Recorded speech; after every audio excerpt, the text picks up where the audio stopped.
Ladies and gentlemen, this is JW Schmo from Team Raytheon's B League.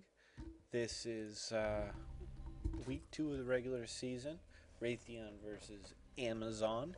In the upper left-hand corner, we have BBZ playing as the Raytheon Red Zerg. And in the bottom right-hand corner, we have Teammate from the always amazing Amazon team playing as Orange Zerg.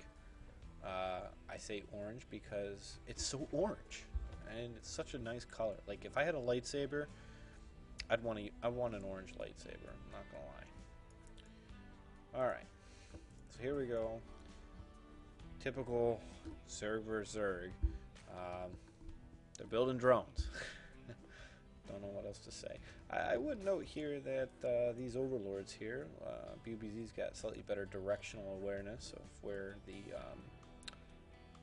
attack might be coming from.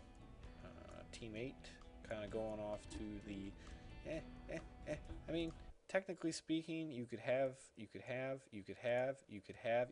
someone there. Thank you, whiteboard. But going for the diagonal, always a good bet. Alright, let's turn the sound back on because sound doesn't work when I go over and use my wonderful John Madden whiteboard. Alright, here we go. So we got some scouting going on. Typical. He's going to see a spawning pool laid down right around the 2-minute mark. And BBZ, you're going to see, is going to react accordingly. So he knows it's not a 7 pool. Just because of how late this was played. So he can feel relatively safe in throwing down his hatchery early. Now, why don't I give you guys some unit counts? So upper left-hand corner, you're welcome. So we've got about even play here, both sides. About even. Spawning pool's gonna finish early for teammate, and BBZ, excellent block here. Let me just back that up just a wee bit so you can see it. I forgot about this because I got so excited in this matchup. Let me take that off. I'm sorry. I hit the escape button. It's supposed to delete it. Sometimes it doesn't delete it. Alright, so we got some scouting going on here. And he's going to see... Is he going to see it? Yeah, he's going to see the... Is he going to see it? He's going to see the spawning pool. Alright.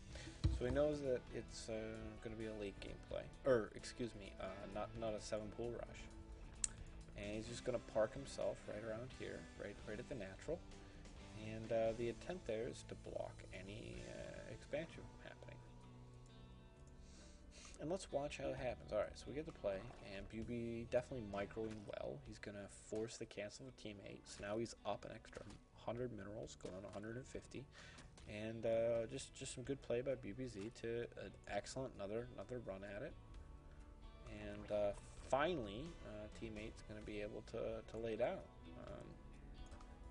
Probably lost about 20 seconds right there. Just from some excellent microing by BBZ. And the best part about all that is BBZ is still quite neck and neck on both drone count. Actually, he's winning on drone count and the overlord count. So just some excellent play there. Obviously, teammate was able to get his spawning pool down sooner.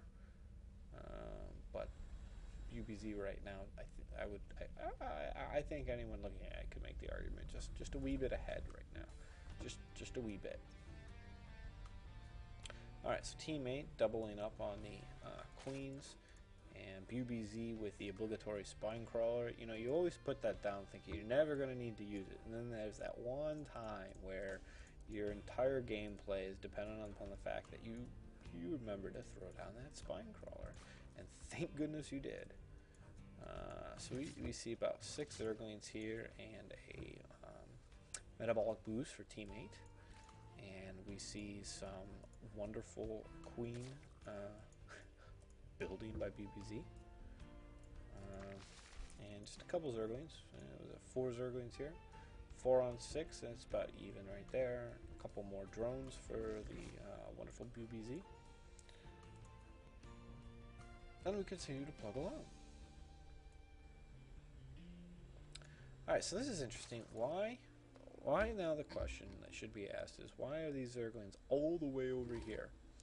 That's a very good question, you might ask. Well, I would venture a guess, and the reason my guess carries a little bit more weight is I saw the match already.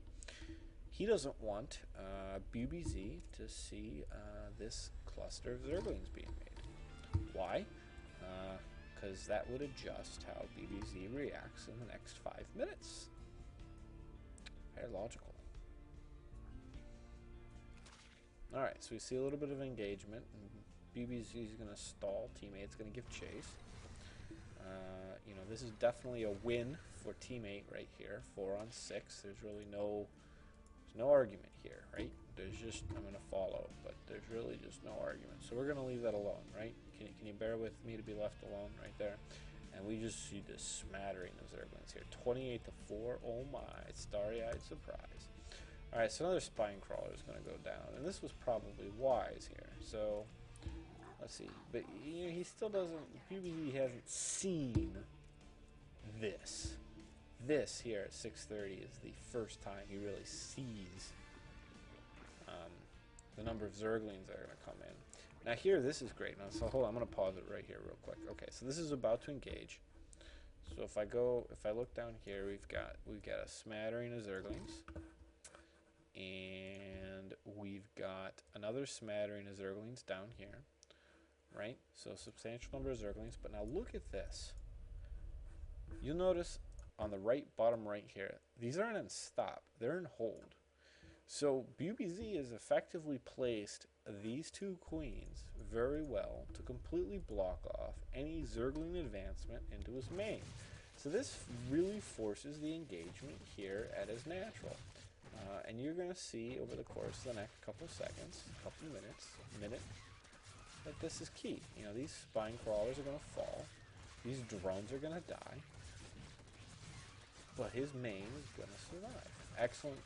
Also use their transfusion to keep that queen alive. You know, and these Zerglings are going to fall, right? But still, teammate gung-ho, all in on the Zergling push. I mean, this is clutch play here by teammate, really making this push. And these queens are going to fall. And we're seeing some serious Zergling build going on here for BBZ. And he's going to stick with it. You know, honestly, I'm impressed. He is going to stick with this, and he's going to keep pushing. And he's going all in himself. He has to. He has no other choice, right? The one thing you'll note now is he's actually got an advantage over teammate on the number of Zerglings. And what I mean by that is, so we have 17 on 17, right? But you know, they're coming in sets of 6 by team 8.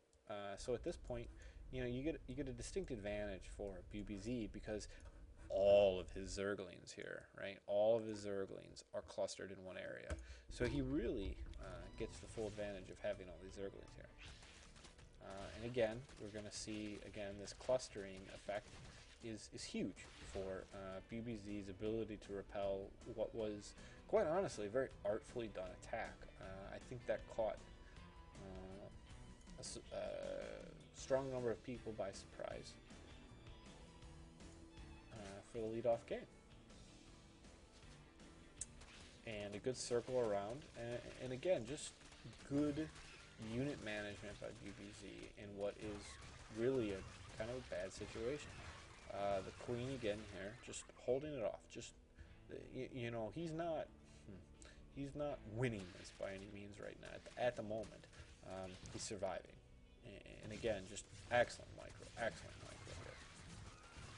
Just keeping the engagement centered around this location here and this location here. So what does that mean? What does that mean? That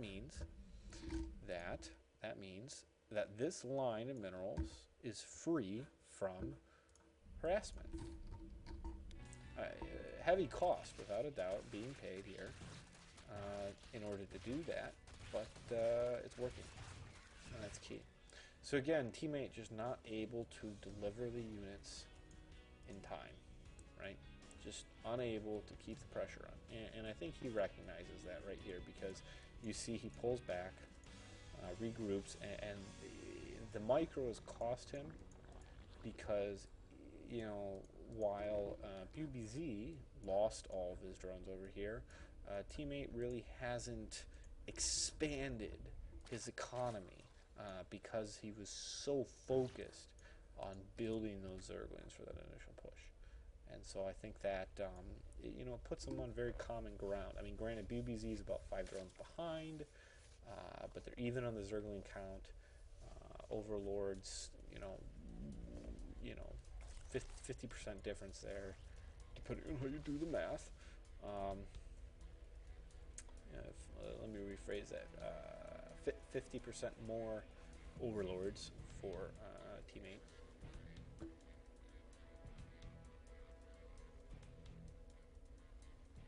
So BBZ has 2/3 the overlords, if you want to do it right. I can do math. See, math even is good in StarCraft. You want to use math because you got to use it in StarCraft because you got to be able to add the number of units you have. And then, if you really wanted to get crazy, you could take like the Laplace transform of this thing and really go nuts, or get the frequency response on the Zergling attacks and plot it and kind of graph it and go from there and just be a math nut. Because we like math nuts at Raytheon. We're really fans of math nuts. Okay, so I paused this for a reason, and the reason is ground carapace. Now, this was something that I probably shouldn't even be pointing this out because it'll give everyone a distinct advantage. But ground carapace is going to give him a +1 armor on his Zerglings. Why is that important? Because of this unit right here, this Baneling nest. Why is that important?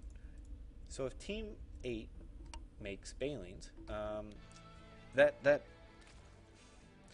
Carapace upgrade, basically what it's going to do is it's going to allow BBZ Zerglings to survive the first Baneling explosion, period.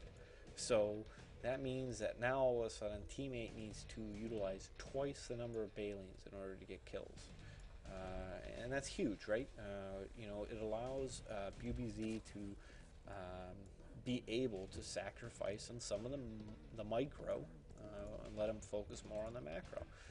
So he researches that first, and that's a good call. That's something that him and Buddy researched when HOTS, Heart of the Swarm, first came out.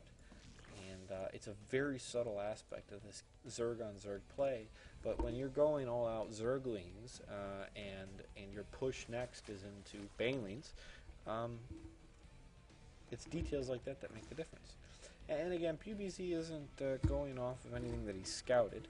I would argue that this is just purely from experience, that he's figuring that teammate is going to have that in his back pocket. When I mean that, I mean the Baneling nest. Especially since he went he had such a substantial Zergling push. It's a natural segue into it. And so again, we see that, BBZ definitely a little bit behind on the drone count. Twice as many Zerglings. And now they have Carapace +1.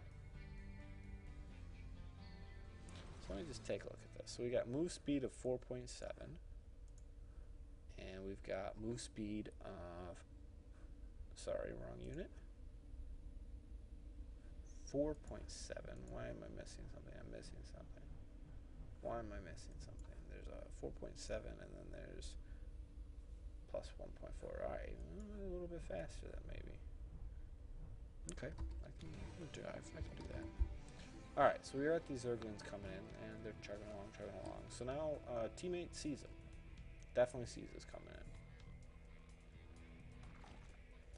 in. And here's the engagement. Now, you'll notice that in this instance, there are no Banelings, and that's okay, but even with these Roaches, right, it's going to take more time for these Roaches to chew up on these Zerglings, because of that Carapace. And you're also going to see here shortly, In short order, the claws are going to be researched, and you're going to have a distinct advantage for BBZ going forward.